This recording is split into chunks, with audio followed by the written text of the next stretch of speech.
নাহমাদুহু ওয়া নুসাল্লি আলা রাসূলিহিল কারীম, আম্মা বা'দ।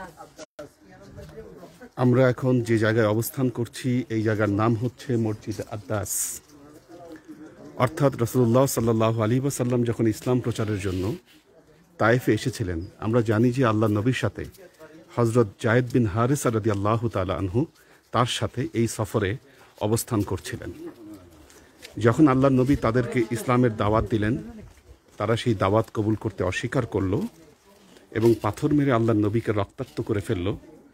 রাসূলুল্লাহ সাল্লাল্লাহু আলাইহি ওয়াসাল্লাম ঠিক এই সময় এখানে যে বাগানটি ছিল, এই বাগানে আল্লাহ নবী এখানে আশ্রয় নিয়েছিলেন। আল্লাহ নবী জানতে চাইলেন যে এই বাগানের মালিককে। তিনি জানতে পারলেন এই বাগানের মালিক হচ্ছে উতবা এবং সায়বা। এই দুজন হচ্ছে এই বাগানের মালিক। উতবা এবং সায়বার একটি গোলাম ছিল, তার নাম ছিল আদ্দাস। হযরত আদ্দাস ছিল ওনাদের গোলাম। আল্লাহ নবীকে এরকম রক্তাক্ত অবস্থায় দেখতে পেয়ে তারা হযরত আদ্দাসের মাধ্যমে এক থোকা আঙ্গুর আল্লাহ নবীর কাছে পাঠিয়ে দিলেন। হযরত আদ্দাস যখন আল্লাহ নবীর কাছে এই আঙ্গুরটি পেশ করলেন, রাসূলুল্লাহ সাল্লাল্লাহু আলাইহি ওয়াসাল্লাম বিসমিল্লাহ বলে সে আঙ্গুর খাওয়া শুরু করলেন। হযরত আদ্দাস বললেন, আপনি এমন একটি দোয়া পড়লেন যে দোয়া ইতিপূর্বে আমরা কখনো শুনিনি। আপনি এ দোয়া কোত্থেকে জানতে পারলেন? আল্লাহ নবী তখন তার দ্বীনের কথা হযরত আদ্দাসের কাছে প্রকাশ করলেন।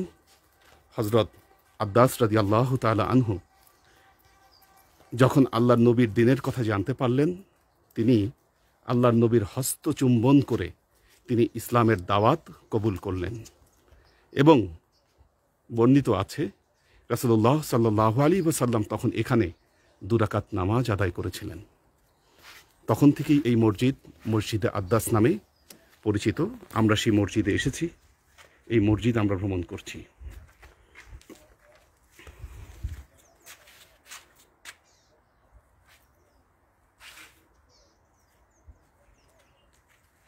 আপনাদেরকে আশেপাশে একটু ঘুরিয়ে দেখাচ্ছি মসজিদটির।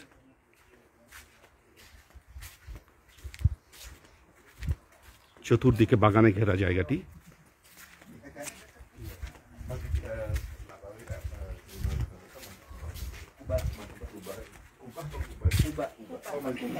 এখন মসজিদটি বন্ধ রয়েছে, আমরা সেজন্য ঢুকতে পারছি না।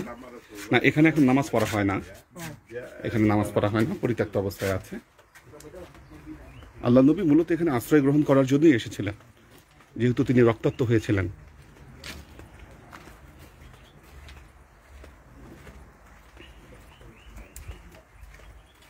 তখন এখানে চতুর্পাশে খেজুরের বাগান, আঙ্গুরের বাগান ছিল। এখন আমরা বিভিন্ন গাছগাছালি দেখতে পাচ্ছি এই জায়গায়। তায়েফবাসীর মধ্যে অন্য কেউ ইসলাম গ্রহণ না করলেও হযরত আদ্দাস রাদিয়াল্লাহু তাআলা আনহু ঠিকই ইসলাম গ্রহণ করেছিলেন। এবং আরেকটি বিষয় হচ্ছে যে আল্লাহর নবীর এই তায়েফ কিন্তু আল্লাহর নবীর অত্যন্ত স্মৃতি বিজড়িত একটি স্থান। কারণ রাসূলুল্লাহ সাল্লাল্লাহু আলাইহি ওয়াসাল্লাম জন্মের পরেই মা হালিমার সাথে তিনি এই তায়েফে চলে এসেছিলেন এবং তায়েফের এই সুন্দর পরিবেশ, এখানে রাসূলুল্লাহ সাল্লাল্লাহু আলাইহি ওয়াসাল্লাম বেড়ে উঠেছেন। আমরা জানি যে তায়েফের যে আবহাওয়া খুব মনোরম নির্মল আবহাওয়া। যখন বাইতুল্লাহ গরম, তখন এখানে তায়েফে সব সময় আবহাওয়া এয়ার কন্ডিশন ছেড়ে রাখলে যেরকম আবহাওয়া থাকে, তায়েফে সব সময় সেরকম আবহাওয়া আমরা দেখতে পাই।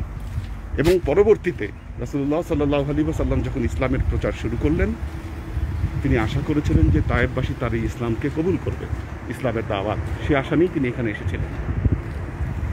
জি, এখনকার লাইভ এই পর্যন্তই। আল্লাহ হাফেজ, আসসালামু আলাইকুম।